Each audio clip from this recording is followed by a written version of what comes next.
Estamos de volta e agora a gente está recebendo aqui nos nossos estúdios o novo diretor-presidente da Águas de Teresina, Cleison Giacomini. Olá, presidente, bom dia, seja bem-vindo ao Bom Dia News. Bom dia, Mayara, é um prazer estar aqui com você. E bom dia também, seja bem-vindo também a Teresina, né? Já que está assumindo um pouco mais de um mês aí à frente da empresa aqui no estado.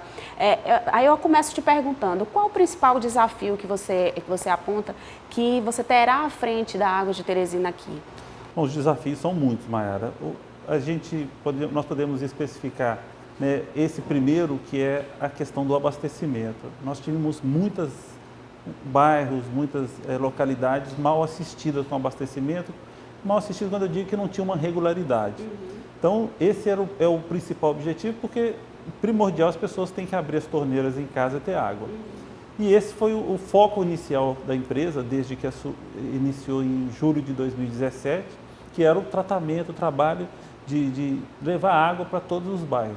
Ainda nós não conseguimos resolver, mas resolvemos problemas crônicos, né? A gente costuma dizer, alguns bairros que eram recorrentes as reclamações, os protestos, e isso a gente conseguiu dar uma equacionada. Tem muita coisa a ser feita, as prioridades seriam essa questão do abastecimento, né? Nós temos também um outro grande desafio, que é dotar Teresina de uma rede de esgotamento. Nós temos hoje pouco mais de 26% de esgotamento, então no nosso contrato prevê em 16 anos atingimos 90%. Isso não é uma atividade simples de ser feita, porque a cidade está viva, ela está estruturada, ela tem seus corredores, a locomoção das pessoas. Então esse é um outro desafio. E a expansão, né? O próprio processo de expansão da cidade. Isso, a própria expansão da cidade. Tem crescido bastante. Isso, a Teresina ela teve uma característica de se espalhar, né? Então um crescimento mais horizontal. Isso, né? E esse é um dificultador também, não só para águas, né? Mas para todos os transportes, questões de saúde, educação, espalhado fica muito mais difícil. Então esses dois desafios. E o terceiro, redução das perdas de água, que também não são baixas, são os principais desafios. Mais de 40% que a gente tem aqui, né? Mais de 50%, nós temos hoje. Em média, no Brasil, perde-se 40% da água. Você acredita que a questão dessas perdas, elas acabam contribuindo um pouco para que a tarifa da água ainda seja um pouco elevada aqui? Ela não tem esse impacto ainda, podemos dizer. Logicamente, se a gente tivesse um nível de perdas menor, isso poderia representar redução de contas. Mas ela, hoje, na nossa composição, ela não é um agravante em termos de definição de tarifa. O que é um bem finito, que nós precisamos preservar, porque ele não é abundante eternamente, embora a Teresina seja muito bem dotada com 2 rios, mas é um produto que tem que ser muito bem cuidado, que no futuro vai fazer falta. Certo. Deixa eu perguntar, vocês assumiram um processo de subconcessão, né, subdelegação dos serviços, um momento bem turbulento, né, e também uma situação de desconfiança e até descrédito da população em relação à empresa anterior, que era a Gespisa, que tomava de conta desse sistema na cidade. Para vocês hoje, passado esse 1 ano e 5 meses aproximadamente que vocês estão aqui, acredita que esse processo de desconfiança, de ganhar a confiança da população em relação ao serviço, vocês já conseguiram atingir? Acredito que sim, nós já superamos bastante essa desconfiança e o Piauí foi pioneiro nessa modelagem, né? A gente tinha nós temos uma empresa estatal, como o Brasil inteiro, praticamente todo o Brasil existem as empresas estatais, e numa arquitetura de composição de subconcessão, delegou para a Águas de Teresina essa atividade. A desconfiança, lógico, existe. Por quê? Primeiro, que as pessoas acreditam de forma equivocada que a iniciativa privada faz um aumento de tarifa. Não existe. Nós, ao assumirmos o contrato, quando foi estabelecido o edital de leilão, foi definidas as tarifas praticadas e, ao longo do ano, o que se tem são reajustes. Afinal de contas, preços de energia altera, preços de contratos alteram, preço de produtos químicos altera. Então, o que existe, na verdade, é isso. E até mesmo a própria inflação. A própria inflação, basicamente, é correções de inflação. Então, essa desconfiança é muito natural. Mas eu digo a você assim, sem medo de errar, é a solução para muitas coisas no Brasil, as parcerias público-privadas. Por quê? Hoje a gente tem estados ricos, extremamente deficitários. Por exemplo, estão se fazendo apuração em Minas Gerais de quase 30 bilhões de déficit. O Rio Grande do Sul, mais outros bilhões. O Rio de Janeiro não consegue pagar aposentado. Então, a iniciativa privada entra na complementação desse serviço que hoje, o que aconteceu no passado com a GESPISA, que houve um desinvestimento em função dessa conjuntura que eu havia falado. Ao trazermos uma empresa de capital para fazer a exploração da atividade, nós temos metas. Então, foi colocado para Águas de Teresina metas de redução de perdas, universalização, ou seja, levar o abastecimento para toda a cidade, aumento da cobertura de esgoto, coisas que na cadência que tinha anterior ia demorar muito mais tempo. Então, assim, essa desconfiança que você colocou, eu entendo que ela está superada porque nós estamos agindo muito rapidamente, os problemas que estão surgindo estão sendo atacados e tratados. Se fala muito da questão da importância dessas parcerias com a iniciativa privada, justamente porque no poder público tem muita questão burocrática, os processos burocráticos que acabam emperrando, né, algumas tomadas de decisões, enquanto na iniciativa privada, né, essa solução ela pode vir de uma forma mais célere, né? Muita coisa no serviço público, você precisa de licitação, né, uma chamada pública, às vezes isso é judicializado e na iniciativa privada não tem. Então, talvez venha para solucionar, para dar uma agilidade, que é o que a população acaba, né, querendo que chegue a água e tenha um esgotamento em casa, até, né, como ontem a gente estava antes de ontem, a gente estava na divulgação do prêmio, né, de reportagem da Água de Teresina, e muito desse assunto foi discutido no material jornalístico que foi apresentado, não é isso? Exatamente. Esse é um tema, Mayara, que nós precisamos discutir ele mais, né? Nós precisamos trazer isso para a população de uma forma... Porque o que é o saneamento? Nada mais do que saúde. Ao você ter uma casa em que você tem um serviço de abastecimento de água e de esgoto, existe uma valorização imobiliária, a casa passa a valer melhor, nós preservamos rios. Imagina você se a gente pudesse ter os 2 rios que cortam Teresina completamente despoluídos. Como que seria? Para banho, para prática de esportes, seria maravilhoso. Até ser modal de transporte. Também. Exatamente, ser um modal de transporte. Então, essa é uma iniciativa que a gente tem que buscar e discutir bastante ela, porque é muito comum as pessoas, eu tenho a prioridade de calçar a minha rua. E o esgoto passa pela rua, não tem problema. Tem problema, porque ali tem saúde, tem a insegurança das pessoas de doenças. Então, a gente precisa discutir isso mais. Voltando ao tema da agilidade da iniciativa privada. Realmente, a burocracia criada para os órgãos públicos atrapalha um pouco. Vou dar um exemplo. O que aconteceu, fomos surpreendidos na quinta-feira da semana passada com o problema na Raul Lopes.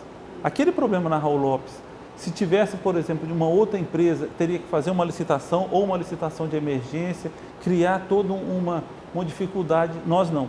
No dia que nós detectamos aquele buraco, nós imediatamente botamos as equipes para trabalhar. Então, nós estamos lá hoje com equipes trabalhando 24 horas por dia, porque nós queremos rapidamente devolver a Raul Lopes para a população de Teresina. Estimamos inicialmente em 20 dias, estamos fazendo de tudo para ver se antecipa bastante essa situação. E por quê? Porque a gente quer e tem a condição de dar agilidade nessa prestação de serviço. Você falou da Raul Lopes, a gente passa por muitas reclamações, às vezes, da população em relação a algumas ruas que foram recentemente asfaltadas aqui em Teresina e que houve algum problema de questão do vazamento, né, na parte de esgoto ou alguma outra coisa, e acaba que vocês têm que fazer a intervenção lá e o asfalto não é reposto da maneira, fica, né, não fica no mesmo nível. Como é que vocês estão tentando trabalhar junto à prefeitura para tentar equacionar esse problema? É inegável que ao desconforto de uma rua pavimentada, a gente tem que abrir o buraco para poder resolver o problema. Mas a gente precisa entender que a gente está trabalhando com redes muito antigas, né? As redes que estão instaladas em Teresina são muito antigas, inclusive na própria compactação, muitas vezes, em que está se fazendo a pavimentação, a própria vibração da máquina costuma já danificar a tubulação e bota o asfalto e naquele momento começa a vazar. Temos que ir lá para combater o vazamento. Então, esse processo junto com a prefeitura funciona muito bem. Nós temos uma proximidade enorme com as SDUs para poder justamente atuar, corrigir esses problemas. é um número, eu vou passar para você um número alarmante, né? Nós tiramos em torno de 4.500 vazamentos mês na cidade de Teresina. Esses vazamentos, você acredita que seja por conta dessa tubulação? Vocês já tinham, quando vocês assumiram, quando vocês entraram nesse processo lá para entrar, para assumir o abastecimento, a concessão aqui, vocês já tinham esse levantamento dessa carência estrutural, dessas ligações aqui em Teresina? Nós não possuímos todos os detalhes técnicos de tempos de vida, nós não possuíamos. Então é algo que a gente não está aqui também para ficar, poxa, a gente está aqui para resolver. Surgiu o problema, nós vamos resolver, vamos atacar como a gente tem feito. Mas isso não vai perdurar. Não perdura por quê? Nós temos concessões, o grupo que eu represento, a EGE, tem concessões no Brasil inteiro. Então, uma das concessões de porte até semelhante é Campo Grande. Campo Grande tem mais ou menos o mesmo número de população de Teresina, o mesmo tamanho, o mesmo porte de cidade. Já estamos lá há 18 anos. O que acontece lá? A gente tem hoje 3 vezes menos vazamento do que tem em Teresina. Por quê? É um processo de amadurecimento, à medida que vai acontecendo alguma situação, substituímos os ramais, substituímos os troncos, para que as redes, para que a gente possa paulatinamente corrigindo esses problemas e combater o desperdício. Desde quando vocês assumiram, já foram mais de 460, né? Quase 460 milhões investidos aqui em Teresina. A expectativa de vocês é de que ao final desses 30 anos, né, que a subconcessão delegou a vocês, esse investimento totalize quanto aqui na capital? O investimento previsto em contrato é 1 bilhão e 700 milhões. Esse é o investimento previsto. Dentro esses, em 650 milhões nos 5 primeiros anos, que é onde vai ser. Desse total, Mayara, praticamente 90% é destinado ao esgotamento, porque Teresina, como eu já comentei, ela está muito aquém e precisa ampliar muito a sua rede de tratamento de esgoto. Certo. Qual é o próximo investimento em relação à questão de ampliação da oferta de água, de produção de água aqui na capital? Nós temos diversos projetos, nós temos desde modernizações e ampliações nas ETAs, que são as estações de tratamento de água, como construção de adutoras, construção de booster, que são as bombas que levam a pressão para a água. Então, nós temos em diversos bairros, no nosso orçamento de 2019 e 2020, que é o período pela qual a gente precisa resolver o problema de abastecimento. Quando a gente diz resolver, é das áreas urbanas regulares, porque esse é um outro desafio que nós enfrentamos. Nós temos áreas de invasões, né? São áreas irregulares e que nós não podemos simplesmente... E tem muitas ligações clandestinas. Nós não podemos regularizar, ou seja, dotar o loteamento de rede, instalar os hidrômetros, porque elas são irregulares. Somente após a regularização que sim nós podemos atuar e regularizar, como já aconteceu no Parque Vitória, que foi o mais recente. Então, esse é um desafio. Por quê? As pessoas que estão lá não ficam sem água. Aí eles vão buscar em algum local onde tem água, e esse é um outro dificultador, que a gente imagina um bairro estruturado em que nós estamos dimensionados para aquele bairro, e aí uma ligação irregular que normalmente uma pessoa que tem um medidor instalado consome mais ou menos suponhamos 10 metros cúbicos. Quem não tem, consome 60, porque ele não paga. Então, é a mangueira ligada o tempo inteiro, é o desperdício, é a perda dentro de uma mangueira até chegar. Nós temos situações aqui que você tem ruas que você não consegue nem caminhar de tanta mangueira trançada, né, loteamentos dessa natureza. Esse é um outro dificultador e nós precisamos combater. Então, esses investimentos tendem a regularizar as áreas regulares. À medida que forem resolvendo as questões fundiárias, nós vamos também trabalhar em cima dessas outras. Pronto, o espaço aqui está aberto. Se você quiser deixar alguma mensagem para os teresinenses chegando aí, de algum investimento na empresa, o espaço está aberto. Mayara, eu quero agradecer, né, uma oportunidade de estar aqui falando para os seus ouvintes, para o seu público. Dizer que a Água de Teresina veio para ficar, né, não é uma passageira, né, nós temos um contrato de pelo menos 30 anos, nós vivemos a cidade, queremos resolver os problemas da cidade. Estamos aqui com um time muito engajado, uma equipe muito qualificada para resolver de vez os problemas de saneamento de Teresina. Nossa meta principal é tornar Teresina pioneira e referências no setor de saneamento no Nordeste brasileiro. Pronto, a gente vai torcer para que isso seja alcançado do mais breve possível. Pode me cobrar. E vamos cobrar fazer. também. Vamos fazer. Obrigado. Pronto. A gente agradece a sua participação e o Bom Dia News de hoje fica por aqui. Mais informações em tempo real você confere no portal dia.com. Não esqueça de seguir os nossos perfis nas redes sociais, no Instagram e no Facebook. A programação da Udia TV segue logo mais ao meio-dia com a Rota do Dia. E em seguida, Nájila Fernandes traz os principais destaques do dia com o Dia News primeira edição. Fica ligadinho e o nosso encontro é amanhã. Até mais!